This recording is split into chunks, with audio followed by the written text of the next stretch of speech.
弟兄姊妹平安，今日要幫大家分享嘅題目叫做信靠上帝戰勝恐懼嘅枷鎖。美國作家愛默生佢咁講：唔好將生命消耗於懷疑同埋懼怕之中。英國大哲學家培根就咁講：恐懼係粉碎人類個性最可怕嘅敵人。人類嘅救主耶穌咁話：不要怕，只要信。世人上被懼怕嘅陰影籠罩在心中，甚至被懼怕所俘虜，而終日凄凄惶惶，產生一種頹喪、緊張、憂鬱、懷疑、失眠，甚至仲有達到精神崩潰嘅一啲嘅邊緣。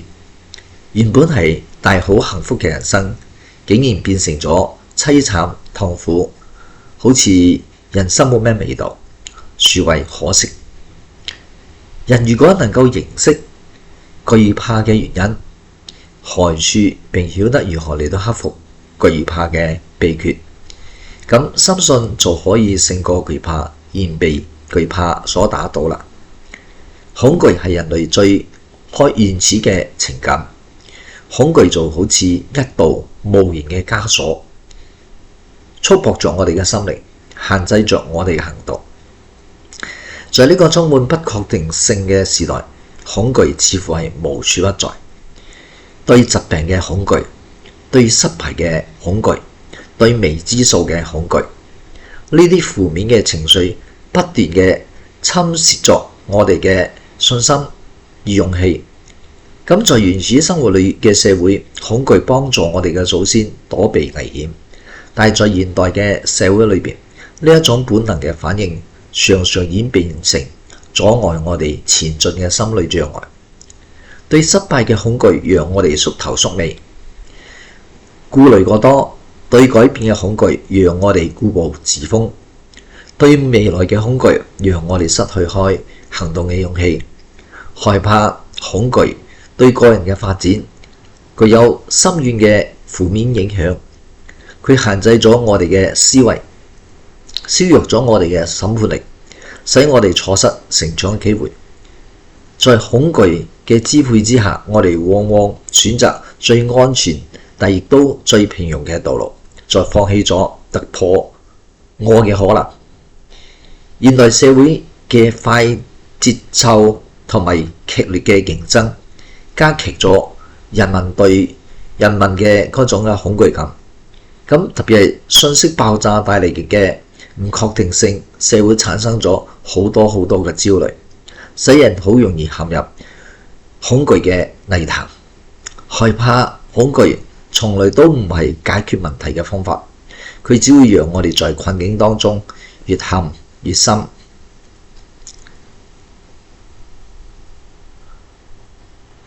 恐懼嘅來源，恐懼嘅產生，究竟係乜嘢呢？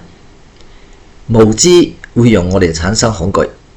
有人因為對醫學毫無知識而驚病；有人對飛機飛上天空毫無知識而驚坐飛機；有人對新朋友無知，佢要驚交新嘅朋友，懼怕會帶嚟對方會帶嚟嘅傷害；有人對環境無知，會懼怕因而操而不測。咁無知會產生種種嘅恐懼。如果我哋無知嘅話，即係對某啲事上缺乏開訓練、經驗、知識，對事理嘅真相唔明白而產生嗰種恐懼。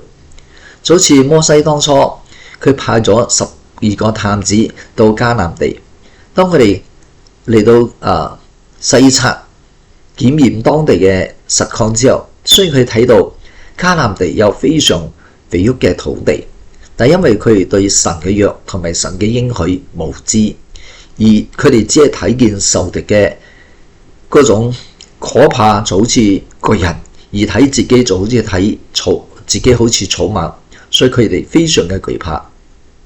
唯獨只有約書亞同埋迦勒，佢哋相信神嘅同在，而毫無懼怕。其實我哋懼怕會限制咗上帝嘅能力，上帝嘅偉大。另外嘅就係犯罪會產生懼怕。當亞當違背咗上帝嘅命令。人因為犯咗罪而驚懼怕神，就好似係有冇做錯事，根本就唔驚警察。聖經話做官嘅原唔係叫行善嘅懼怕，乃係叫作惡嘅懼怕。咁邊個會驚警察呢？就係犯罪嘅人。如果你冇犯罪，警察喺你前面行過嘅時候，你唔會驚㗎。跟住仲有魔鬼會讓人感覺到害怕，懼怕係魔鬼嘅第二個名。魔鬼會讓人懼怕、擔憂、憤怒、污穢、毀滅嘅意思，因為魔鬼係屬於靈界嘅，非肉眼所能夠見到嘅，有神秘嘅力量同埋神秘感同埋超奇嘅力量，所以人對魔鬼多存有懼怕嘅心。有人驚鬼而唔敢一個人瞓覺獨居，而唔敢一個人瞓覺，或者瞓覺嘅時候就會開埋燈。真正解決嘅方法係憑信心祈禱，以神嘅話語嚟到抵擋佢。因為聖經話：你哋要順服神，務要抵擋魔鬼，魔鬼就必離開你們逃跑了。人之所以能夠得勝，係靠着主耶穌嘅寶血同埋神嘅道、神嘅話。當我哋面對困難同埋試驗嘅時候，災禍會產生嗰種嘅懼怕，無論係個人嘅災難或者全球性嘅災難，尤其係忽然間發生嘅災禍，無論係發生嘅天然災害，好似地震啦、水災啦、火災啦、風災啦、山崩、海嘯等，或者人為嘅戰爭、車禍、飛機爆炸、劫機等，對個人嘅安全、身體財物可能會受到威脅，因而產生恐懼同埋害怕嗰個心理。特別係當人缺乏安全感嘅時候，更加自然會諗到與災害有關嘅事。所以聖經話：我的弟兄們，你們落在百般嘅試驗當中，都要以為大喜樂，因為知道你們嘅信心經過試驗，造生忍耐。人經過試驗係信心成長嘅機會，而非失敗嘅終點。我哋可以在一切嘅恐懼當中選擇再一次嚟到信靠神。我哋要養成禱告嘅習慣，透過禱告，我哋與神建立更深嘅信靠關係。對未來嘅不確定性產生懼怕，人們因為常因冇辦法掌握未來而感覺到焦慮，比如講經濟狀況、健康狀況、事業發展等。所以耶穌對我哋話：不要為明天憂慮，因為明天自有明天嘅憂慮，一天嘅難處一天當就夠了。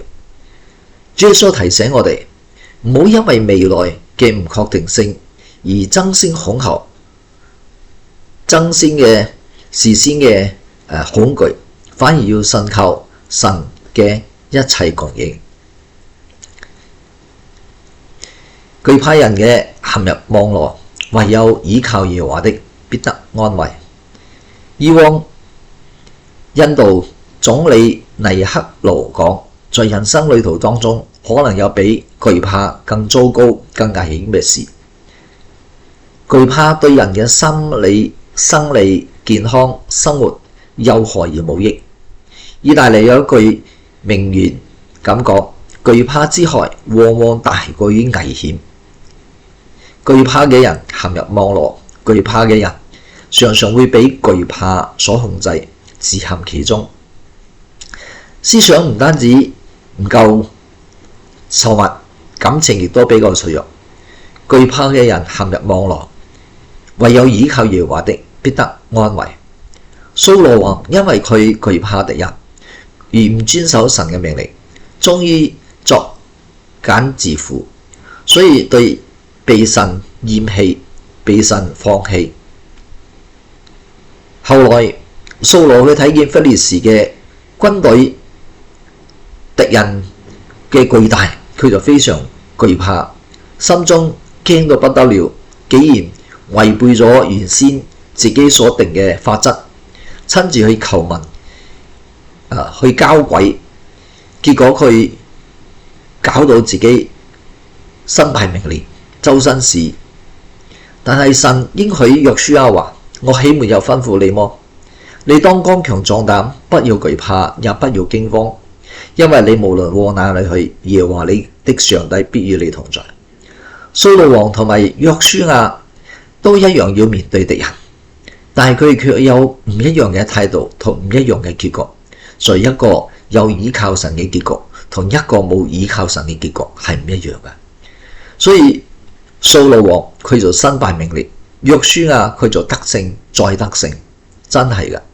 唯有倚靠耶和華嘅人，心必得安穩，持久必得勝。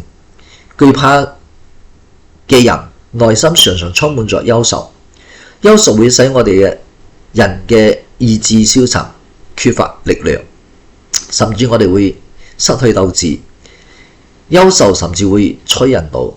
你如果唔想老得快，咁就選擇冇咁憂愁。憂愁恐怕有時甚至會令人絕望。亞伯拉罕嘅孫雅各，佢曾經因為以欺騙嘅手法得到長子嘅名分。當佢聽到哥哥要殺佢嘅時候，就走死唔愛命，立刻離開愛錫佢嘅父母，遠走他鄉。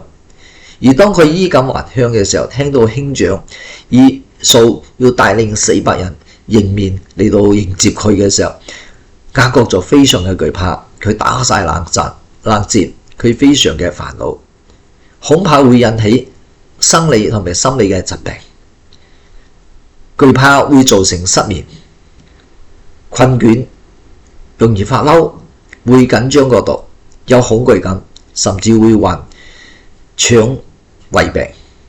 有人驚高，唔敢從高樓往下睇；有人驚光；有人驚見陌生人；有人因為話語而產生懼怕，甚至有人驚嚇死自己嘅丈夫而自殺；有人驚失業而遭受無形嘅心理壓力。詩人講：有耶和華幫助我，我必不懼怕人能把我怎麼樣呢？係㗎，所以如果我哋依靠上帝同唔依靠上帝有唔一樣嘅結局，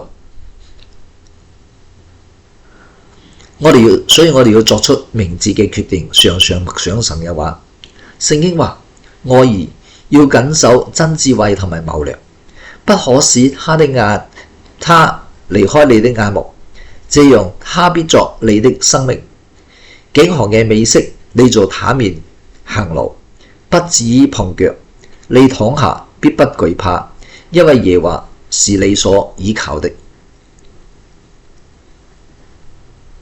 他必保守你嘅腳，不陷入網羅。智慧就係將真理，就係將神嘅話語運用在我哋生活嘅能力。舉例講，如果你有智慧嘅話，就懂得如何回應愚昧人，同嗰啲好譏笑者嘅挑戰，亦都按照聖經嘅原則做出各項嘅決定。如此一嚟，你嘅生活便會輕鬆不少，你唔再憂慮，亦都能夠瞓得安穩。上帝必成就你嘅信心嘅資源，即使我哋在極端嘅境況當中，你都唔會被恐懼嚟到壓倒，因為神嘅話語有好多好多嘅應許，而呢啲應許都係經得起考驗嘅，而且神嘅話語係真實可靠嘅。嗰啲能夠運用在你身上嘅應許，必能夠堅固你。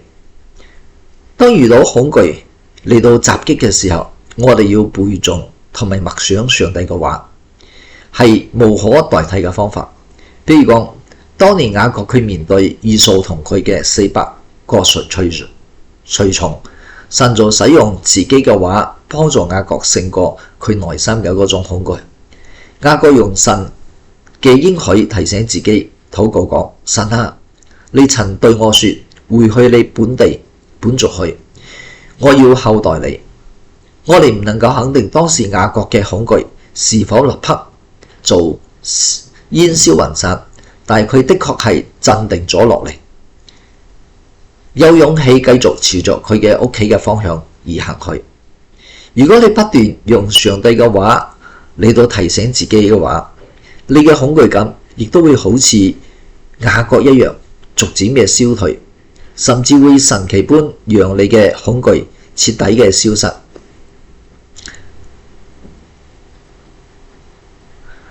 認識到神嘅大能正運行在你裏邊，上帝有無限嘅能力，佢用大能嚟到創造世界，並維持咗呢個世界嘅正常次序。宇宙當中唔會碰嚟碰去，佢能夠使死人復活，亦都能夠使基督徒不屈於恐懼。你或者會諗，如果神已經賜我能力，能夠使我唔再害怕，咁點解我依然仲係會感覺到害怕呢？神曾為即將臨到嘅逼迫鼓勵提摩太，借着保羅告誡勸告呢個提摩太，提醒佢聖靈所賜嘅唔係懼怕，乃係能力。你或者會好似提摩太一樣，你嘅懼怕源於自己對某啲特定嘅環境或者種種嘅設想，而非怕環境本身。呢種嘅思維會導致我哋嘅焦點越來越集中喺自己嘅內心，你就會覺得越嚟越害怕。你要諗一諗，你要意識到，如果你係基督徒，神嘅大能已經喺你裏邊運行緊，咁樣嘅思想會帶俾你安慰，使你不被恐懼嚟到壓倒。如果我哋唔敬畏神同埋認識上帝嘅應許，反倒不斷嘅懼怕疾病同埋死亡同埋未知數，我哋係何等嘅愚蠢呢？聖經話：那殺身體不能殺靈魂的，不要怕他們；唯有能把身體同埋靈魂都滅在地獄裏嘅，正要怕他。好多時我哋之所以唔去做，或者唔再繼續做，係因為我哋懼怕神、驚神而隨之而來嘅後果。咁樣嘅懼怕係出於智慧，係知識嘅開端。神嘅應許會成為我哋嘅喜樂。我哋要誦讀，要思想上帝嘅話，上帝嘅應許，並開心嘅嚟到遵守，仲能夠將我哋裏邊嗰啲懼怕都除開去，都攞開去。相信神必成就佢嘅話，知道神永遠與我哋同在。聖經裏邊咁應許：我雖然行過死蔭幽谷，也不怕遭害，因為你與我同在。你的杖、你的竿都安慰我。我哋常常要提醒自己，神永遠嘅與我哋同在。你若係基督徒，就更加要確信，你有一日會與主耶穌同在天堂。呢個係好真實㗎。正如此刻你正在閱讀呢裏頭嘅一句話嘅真實，你將來會與主同住。呢件事已經係成就了，無論你是否能夠感覺到，呢個都係事實。神已經應許同你喺埋一齊行呢個死蔭嘅幽谷，在你人生嘅道路當中，你並不孤單嘅，所以你唔需要懼怕。你必須要清楚，到底依靠邊個先至能夠保證自己嘅安全？係自己嘅力量呢？係自我防範嘅能力呢？或者係藏喺你嘅床頭嘅刀啊，或者槍，甚至係槍呢？又或者係你個堂帶有雙重安全氣囊同埋防鎖嘅超級安全汽車呢？又或者你一生裏邊你依靠某大粒人，不能睇出全心依靠神之外嘅人或者物係幾咁無知，因為呢啲都係短暫嘅，呢啲都係冇能力嘅。你可以信靠神，因為佢掌管萬有，無論發生咩事情，你都可以好放心嘅交自己俾神手中，因為神正在將你捧在佢大能嘅手當中。呢一點可以從邊度而知呢？呢個就係神應許嘅，神絕對會持守自己講過嘅話。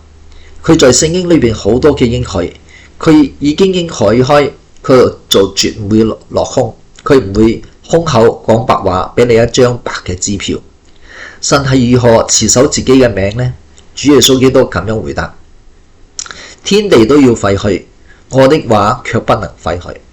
因此你當相信神必成就佢嘅話，佢在聖經一切嘅應許絕不落空，在到世界嘅末了都冇啦，佢嘅話仍然存在。恐懼來臨嘅時候，信靠並仰望神。一直以嚟，神係要我哋活在真實恩典嘅境況當中，而唔係有罪嘅想象掌控。無論你嘅恐懼係大或者細，神願意救你脫離一切在罪中嘅恐懼。因為聖經話，我曾經尋求耶和華，佢就應允我，救我脫離了一切嘅恐懼。每次當我哋感覺到恐懼驚嘅時候，我哋都可以用呢節經文喚起我哋自己嘅嗰種確信。我哋要尋求主，而唔好求助藥物、求助酒精或者其他方法嚟到逃避現實。任何時刻，你都可以向主嚟到傾心吐意，主會用佢嘅話活潑嘅有效嘅話語向你講話，佢會賜俾你足夠嘅恩典，讓你能夠忍耐任何嘅試探同埋試驗，並要為你開出一條出嚟。聖經話，愛裏冇懼怕，愛嘅完全就把懼怕除去，因為懼怕裏含着刑罰，懼怕的人在愛裏未得完全。在神嘅愛裏就住在神裏邊，有神親自嘅同在，仲有乜嘢災難、試探或者控告能夠使到我哋懼怕，使我哋驚呢？有主嘅救恩，甚至在末日審判嘅時候都可以坦然無懼，因為有耶穌為我哋做辯護。懼怕係自私嘅，你若係凡事都總為自己考慮，你嘅恐懼便會越嚟越厲害，越嚟越對自己傷害。但係當你開始關注愛神同埋愛人嘅時候，你嘅恐懼便會逐漸嘅消去。愛神愛使人忘於今日嘅使命，今日你要做咩嘢？你不斷去愛人嘅時候，你就冇時間去擔憂今日，冇時間去擔憂聽日。懼怕讓人不斷嘅憂慮聽日以後，冇辦法完成今日嘅責任。愛能夠令人去愛，克盡本分帶嚟嘅係平安、喜樂、滿足，更大嘅愛心同埋對工作嘅熱誠。所以當恐懼來臨嘅時候，我哋要依靠神，要信靠神並仰望佢，並讓上帝嘅愛嚟到充滿你嘅心，讓上帝嘅愛包圍環繞着你。我哋同心祈禱。愛我哋天父上帝，我哋再次多謝你，因為你嘅話語係我哋腳前嘅燈，係我哋路上嘅光。在我哋人生，我哋有唔同嘅懼怕，但係當我哋面對懼怕嘅時候，懇求主你幫助我哋，唔係要我哋專注我哋嘅懼怕，我哋所擔憂嘅，但係要將我哋嘅視線再次放嗰個焦點在你嘅身上。我哋依靠你，同埋依靠你嘅話，信靠你在聖經裏邊嘅每一個應許。當我哋將你嘅話語藏在我哋心裏嘅時候，我哋就唔再懼怕。當我哋將你嘅話語放在心裏嘅時候，我哋就能夠喜樂。特別我哋多謝你，因為你用你嘅愛環繞我哋，所以讓我哋冇中開魔鬼嘅契計。我哋感恩祈禱，奉靠耶穌嘅名，阿門。為主賜福俾你，保護你，為主用佢面上嘅榮光照你，施恩於你，賜你同你一家平安。下個禮拜我哋再見。